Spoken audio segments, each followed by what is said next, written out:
आज के वीडियो में आप सबका स्वागत है।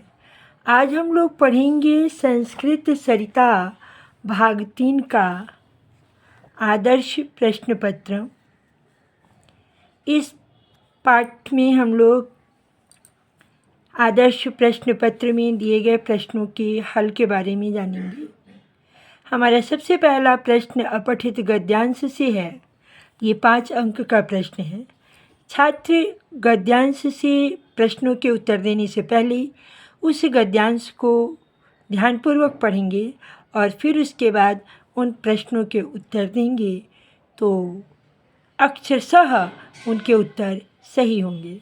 तो सबसे पहले हम इस चैप्टर में दिए गए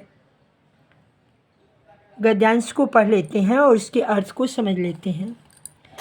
एकदा बालः सिद्धार्थः प्रातः भ्रमणाय उपवनम अगच्छत्। एक बार बालक सिद्धार्थ प्रातः भ्रमण के लिए जंगल को गए। उपवन यानी वन को गए। उपवने बहवः खगा मधुरम कूजयन्ति स्म। उपवन में बहुत सारे पक्षी मधुर ध्वनि में चहचहा रहे थे। पक्षियों की आवाज़ को कूजयन्ति कहते हैं। सिद्धार्थ पक्षिणा अपश्यत् तेषां कलरवं श्रुत्वा अतुष्यत्। सिद्धार्थ ने पक्षियों को देखा और उनके कलरव को, उनकी ध्वनि को सुन करके प्रसन्न हुए। तस्य भ्राता देवदत्त अपि आखेटाय उपवनम आगच्छत्। उनका भाई देवदत्त भी आखेट के लिए यानी शिकार के लिए उपवन को गया।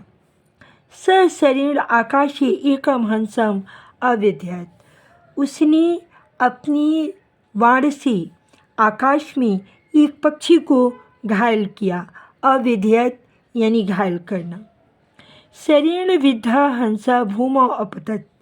शरीर यानी उसकी वाण से घायल होकर के हंस भूमि पर गिरा। सिद्धार्थ करुणया तम हंसम कुटीरम आनयत।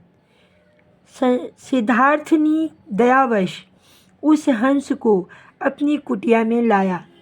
तत्र हंसस्य परिचर्याम अकरोत्। वहाँ पर हंस की सेवा की। देवदत्तः स्वशरीर विद्धम हंसम गृहीतुम तत्रागच्छत्।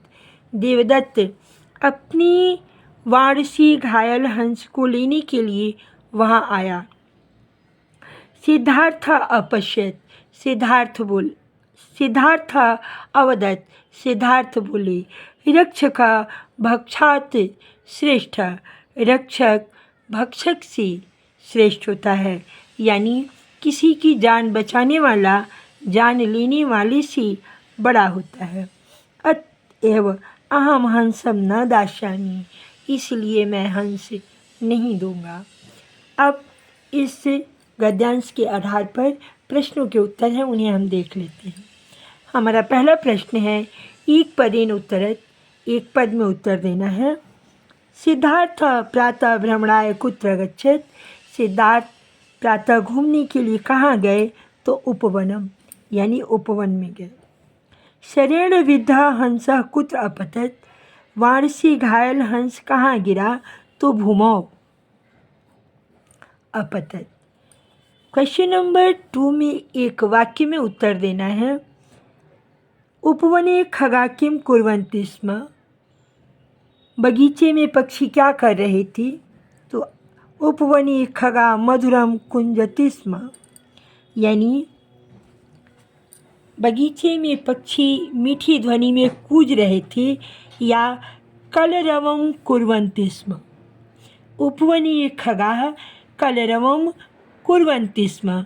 तो जब हम कलरव शब्द का प्रयोग करेंगे कलरवम का, तो वहाँ कुर्वन्ति स्म होगा, और जब हम कूजयन्ति का प्रयोग करेंगे तो ये वाले शब्द वहाँ नहीं रहेंगे, यानी उपवने खगा कूजयन्ति। ओके। ख में है देवदत्त किमर्थम तत्र आगच्छत्। देवदत्त वहाँ किस लिए आया? तो देवदत्त आखेटाय तत्र आगच्छत्। देवदत्त वहाँ आखेट के लिए आया, या फिर आप लिख सकते हैं देवदत्तः स्वशरेण विद्धम हंसुम ग्रहतुम तत्र आगच्छत। देवदत्त अपने वाण से घायल हंस को लेने के लिए वहाँ आया।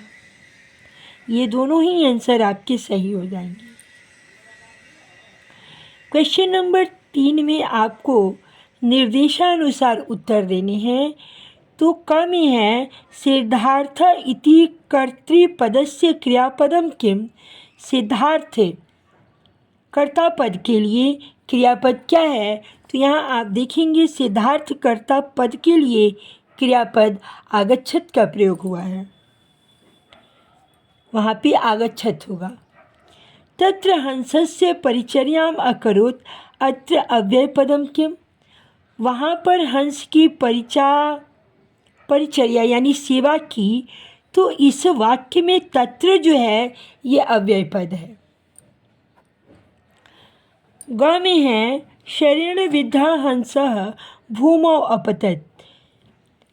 इस वाक्य में अत्र रेखांकित पदयों किम विशेषणम। इसमें रेखांकित पद में विशेषण कौन सा है? तो ये शरेण जो है वाण से घायल हंस जो है भूमि पर गिरा, तो हंस संज्ञा पद है और हंस की विशेषता बता रहा है विद्ध यानी घायल, तो विद्धा होगा।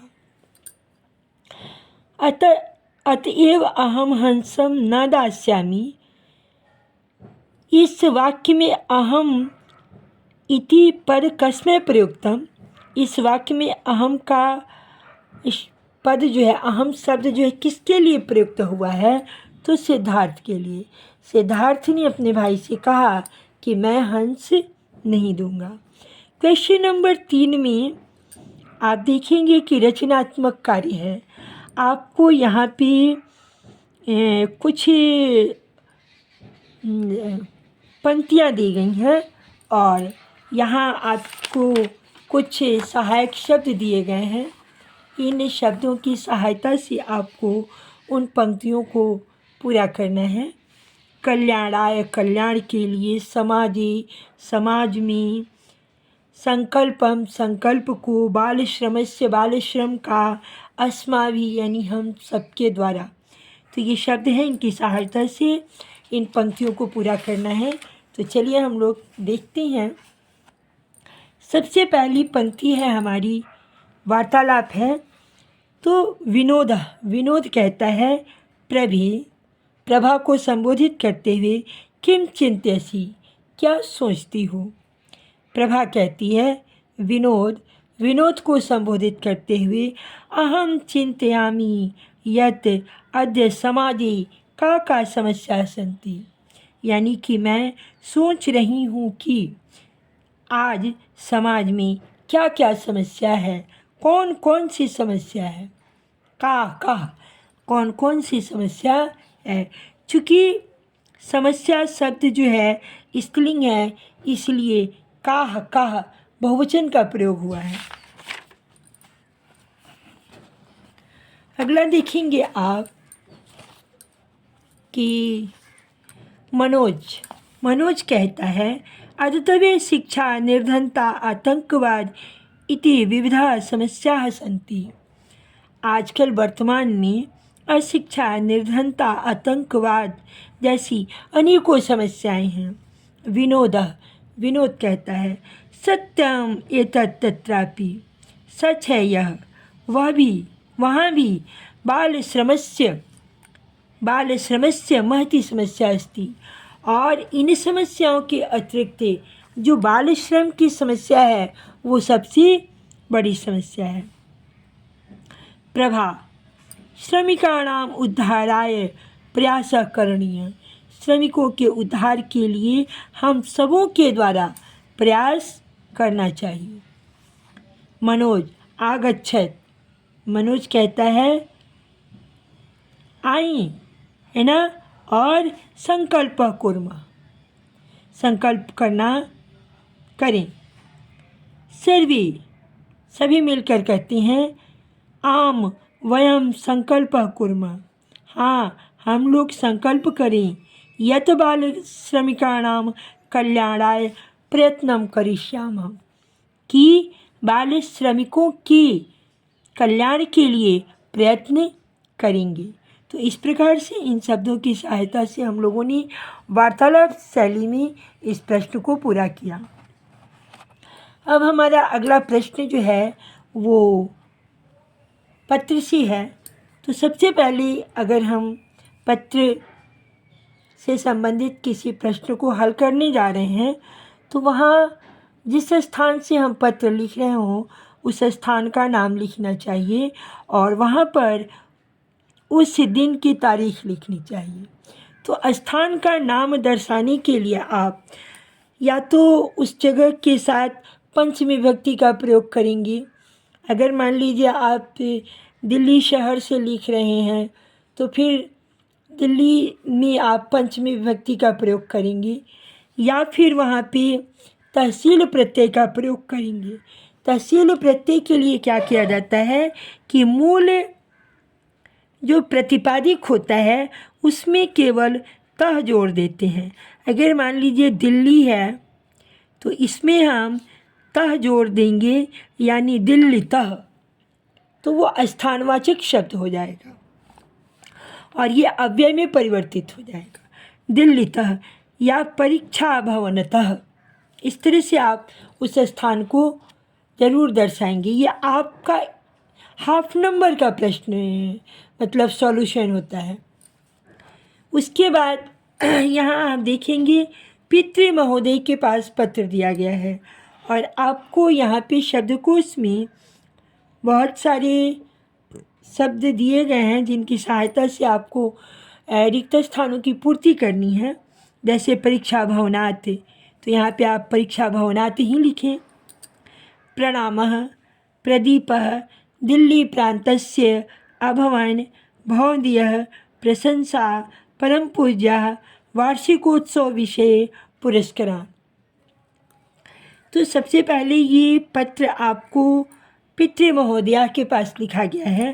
तो पितृ महोदय जो हैं आपके लिए परम पूजनीय हैं, इसलिए परम पूज्य शब्द का प्रयोग करेंगे। उसके बाद उनके लिए यथोचित अभिवादन करेंगे। प्रणामः। अत्र कुशलम, यहाँ कुशल है, तत्रापि वहाँ भी। तदस्तु अस्मिन् पत्रे अहम स्वविद्यालयस्य न तदस्तु, इस पत्र में मैं अपने विद्यालय के बारे में, विद्यालय के वार्षिकोत्सव के विषय में लिखता हूँ।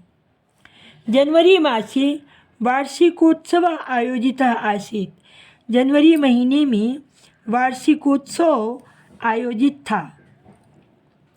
तत्र दिल्ली प्रान्तस्य शिक्षा मंत्री मुख्य अतिथि आसीत्, वहाँ दिल्ली प्रांत के शिक्षा मंत्री मुख्य अतिथि थे।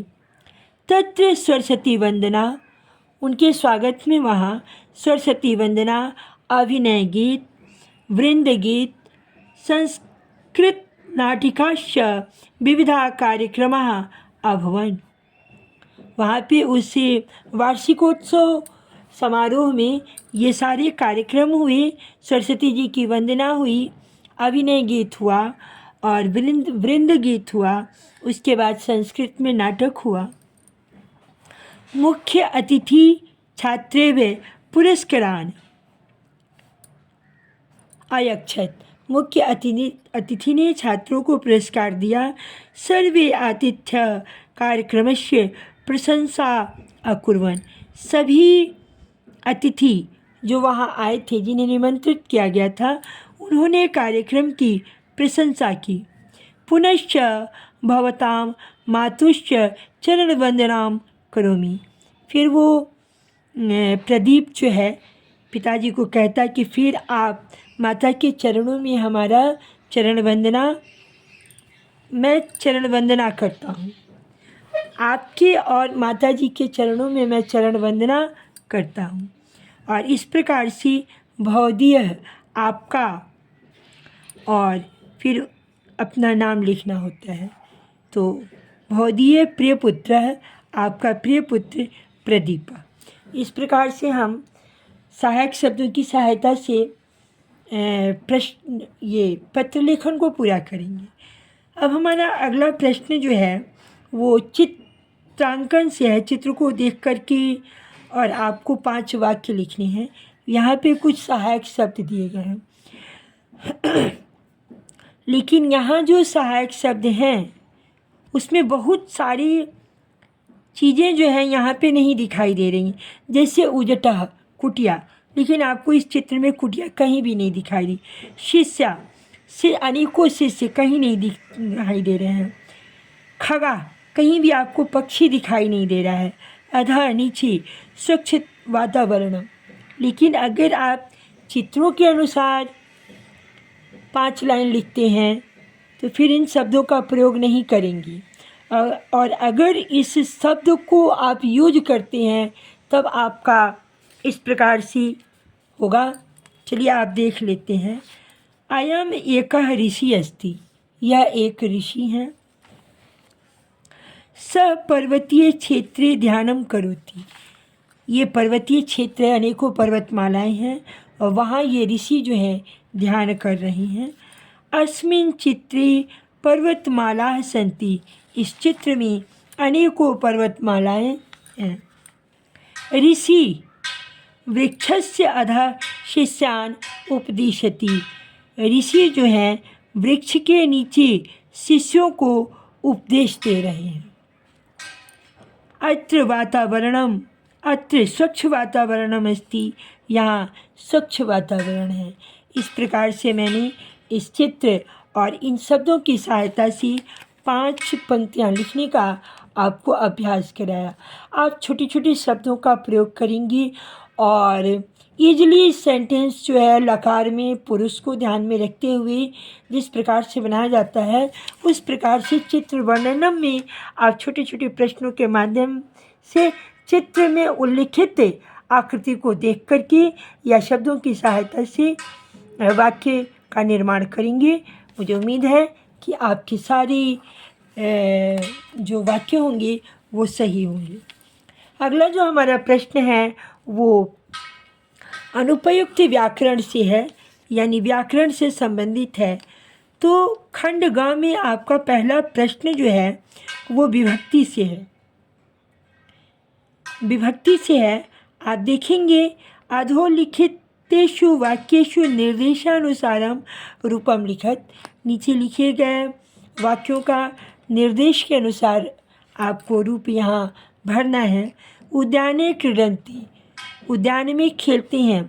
अब यहाँ शिशु का प्रथमा विभक्ति का बहुवचन करना है तो शिशु, शिशु, शिशवः, यानी बहुवचन में शिशवः शब्द होगा। बसंते वृक्षेषु पुष्पाणि विकसन्ति, अब बसंत ऋतु में वृक्षों पर फूल खिलते हैं, लेकिन आपको यहाँ ऋतु शब्द का सप्तमी विभक्ति का एक वचन लिखना है। तो ऋतु जो है उकारांत शब्द है और स्त्रीलिंग है, इसलिए यहाँ पे ऋतौ होगा। मयूरः नृत्यन्ति, मोर नाचते हैं, लेकिन यहाँ पे एतत् सर्वनाम का पुल्लिंग का प्रथमा विभक्ति का बहुवचन लिखना है। तो यहाँ पे एषः, एतौ, एते होगा, इसलिए एते मयूराः नृत्यन्ति। अगला प्रश्न है अस्मिन् संसारी अनेके बालकाः गृहेषु आपणेषु उद्योगेषु च श्रमं कुर्वन्ति, संसार में अनेकों बालक घरों में, दुकानों पर और कारखानों में काम करते हैं, श्रम करते हैं। अब यहाँ इदम शब्द का पुल्लिंग का सप्तमी विभक्ति का एक वचन शब्द का प्रयोग करना है। तो इदम का एतस्मिन् होता है, यानी इस संसार में। अगला प्रश्न है स्नानम कुरु। अब स्नानम कुरु में आपको गंगा शब्द का सप्तमी विभक्ति का एक वचन, गंगा अकारांत स्त्रीलिंग शब्द है, इसलिए यहाँ पे गंगायाम होगा। क्वेश्चन नंबर 2 में आप देखेंगे कि अस्मासु ईश्वरस्य कृपा। अब यहाँ अस धातु का, यहाँ पे आप देखेंगे कि धातु का प्रयोग हुआ है, यहाँ पर विभक्ति का प्रयोग हुआ है, यानी यहाँ लकार का प्रयोग हो रहा है। तो यहाँ पे आप देखेंगे अस धातु का लट लकार का प्रथम पुरुष का एक वचन लिखना है, यानी अस्ति। वृक्षस्य अधः विश्रामम, वृक्ष के नीचे विश्राम। अब यहाँ देखेंगे क्री धातु का विधिलिंग का द्विवचन लिखना है, तो विधिलिंग में करेव होगा, करेव द्विवचन में, करियम करेव करेम। अब यहाँ देखेंगे आप अभिषेक आचार्यम। अब यहाँ नम धातु में प्र उपसर्ग लगा कर के लट लकार का प्रथम पुरुष का एक वचन लिखना है, यानी प्रणमति। यूयम वृक्षाणाम कलरवम श्रुत्वा।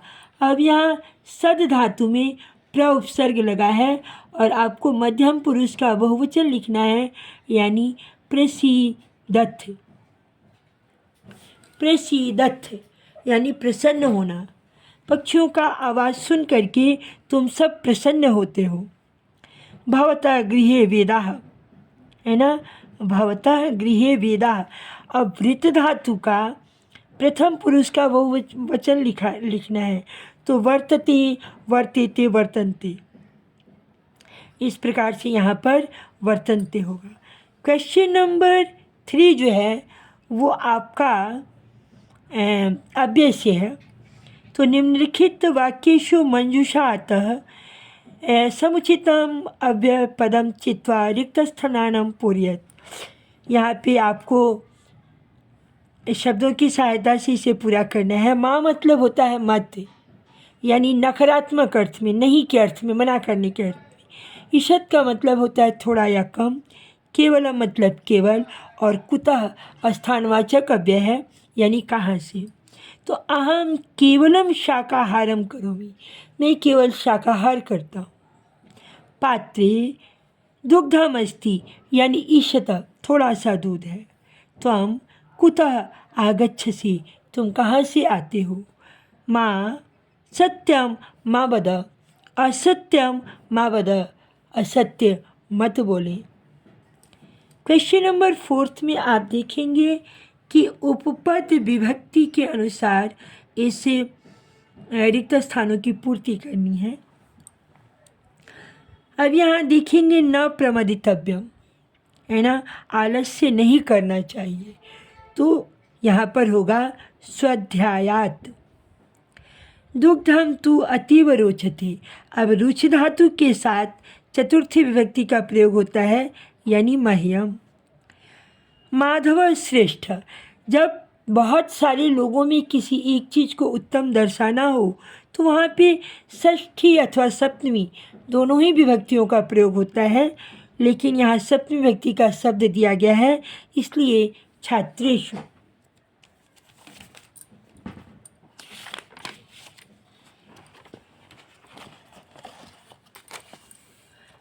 प्रवेशः अंधः अस्ति।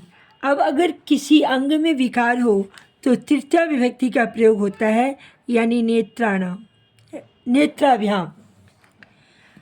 यहाँ देखेंगे बिना पर्यावरणस्य कल्पना एव न, बिना के अर्थ में पंचमी विभक्ति का प्रयोग होता है, यानी वृक्षात् बिना पर्यावरणस्य कल्पना एव न। अधोलिखित वाक्येषु रेखांकित पदानां संधि संधि विच्छेदम व कुरुते कृत्वा रिक्त स्थानानि लिखेत्।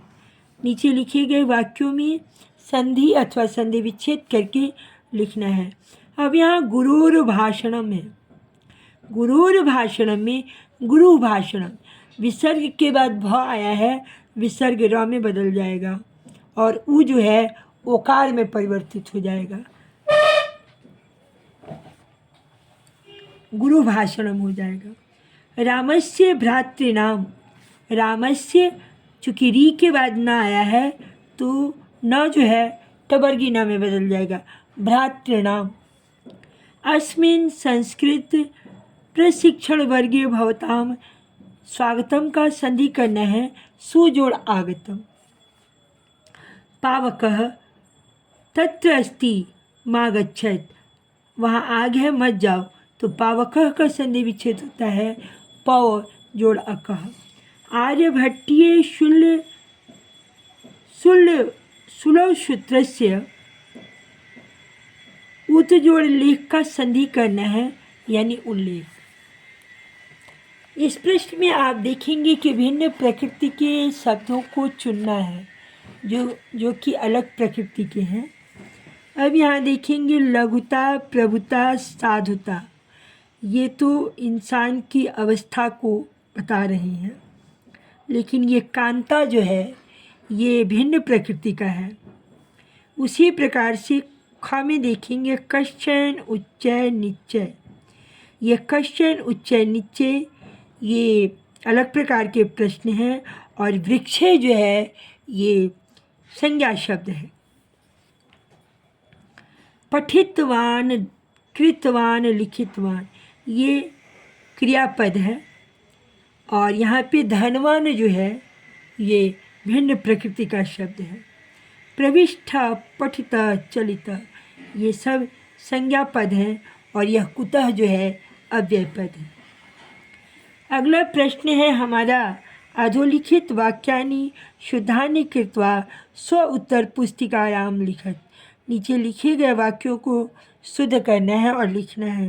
देवदत्तः ग्रामः गच्छति, यानी ग्रामः हमने द्वितीय विभक्ति होगा, ग्रामम गच्छति। रहमानः मम मित्रमस्ति, मित्र नपुंसकलिंग का शब्द है। वैभवा उष्णम दुग्धम पास्यति, लृट लकार में पिविष्यति ना होकर के पास्यति होता है। ईश्वरः सर्वत्र सन्ति, लेकिन ईश्वर शब्द प्रथमा विभक्ति का एक वचन है, इसलिए अस्ति क्रिया का प्रयोग होगा। पीपल वृक्षम अहर्निशम ऑक्सीजनम प्रददाति, तो पीपल वृक्षम वृक्षा होगा, यहाँ पे वृक्ष, पीपल वृक्ष अहर्निशम हमेशा ऑक्सीजन दिया है, दिन रात ऑक्सीजन देता है। अच्छा, अगला प्रश्न है कि आपको संख्याओं को लिखना है शब्द में। मम विद्यालये संगणक यंत्राणि सन्ति, तो कितने, तो 45। पंचचत्वारिंशत्। मानवस्य अवस्था सन्ति भवन्ति, कितनी होती हैं, अवस्था शब्द स्त्रीलिंग है इसलिए चतस्रः। शिवस्य नेत्राणि सन्ति, नेत्र जो है नपुंसक लिंग का शब्द है इसलिए त्रीणि नेत्राणि सन्ति। मम पितुः आयुः वर्षाणि सन्ति, मेरे पिता की आयु 55 साल है, तो पंचाशत, यहाँ पे आप ऐसे करके 50 लिखेंगे। इस प्रकार से मैंने आपको आदर्श प्रश्न पत्र को हल करना बताया। मुझे उम्मीद है कि आपको ये विषय समझ में आ गया होगा। मेरा प्रयास आपको कैसा लगा आप कमेंट के द्वारा अवश्य बताएंगे। वीडियो को ज़्यादा से ज़्यादा शेयर करेंगे और चैनल को सब्सक्राइब करेंगे, बेल आइकन प्रेस करेंगे ताकि जब मैं अगला वीडियो अपलोड करूं तो उसका नोटिफिकेशन आपको सबसे पहले पहुंचे। धन्यवाद।